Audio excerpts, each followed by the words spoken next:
Osote gọvanọ steeti a bụ Dr. Onyekachukwu Ibezim bụ onye nke echiri echichi Ife Mba Ukwu site n'aka onye eze ọdịnala nke obodo ahụ bụ Igwe Peter Anugu ya nakwa ebe nwunye ya bụ Ọlụchi bụkwazi onye nke echiri echichi Ugogbe Mba Ukwu n'imerube ya bụ mmemme na Obu Akabueze bụ nke dị na Mba Ukwu ka Igwe Anugu kọwara Dr. Ibezim dịka ezigbote nwa amaala nke obodo ahụ bụ onye dị uchu obi umeala nakwazi ọrụ ọ na-alụ nyegoro aka na mmepe nke tụmadị obodo ahụ nakwazi nke steeti a. Joseph Egboch onye nta aka anyị ga-ewetara gị akụkọ. Bido tata gawa ịga na-azazi Ife Mba Ukwu.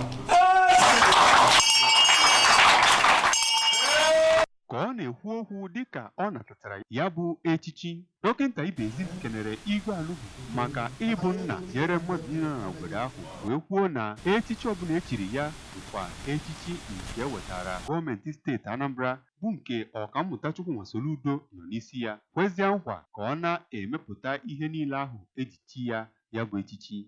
Eze Ugwu Mba Ukwu, ana m ekele gị. Ndị na-ekwe ndị Mba Ukwu bụ na ife a this light Igwe mụnyere na ọ yara anyụ m n'aka. Ka ha na-akọwa echichi ahụ dịka nke kwesịrị ekwesị, ndị ama ama, ndị enyi na ndị ikwu na ibe ndị gụnyere Dọkịta V. Egbuna, Honorable Kelvin Okonkwo, Ọkammụta Ebuka Nwankwọ nakwa Barrister Chukwunonso Chukwudị gwara Ife Mba Ukwu ka ọ gwa mbọ mee ka ọkụ ahụ ghara ịnyụnahụ ya. Na mbụ n'okwu ya ka onye Archbishop nke Ecclesiastical Province nke Niger, Most Reverend Alexander Ibezim, kenere Chineke maka ịnọ n'oche eze nke karịgoro afọ 50 nke Igwe Anugu na ahụike, ma kpee ekpere na echichi ahụ echiri nwanne ya nwoke bụ Onyekachukwu ga-eme ka o nwee umeala n'ijere Chineke nakwa mmadụ ozi.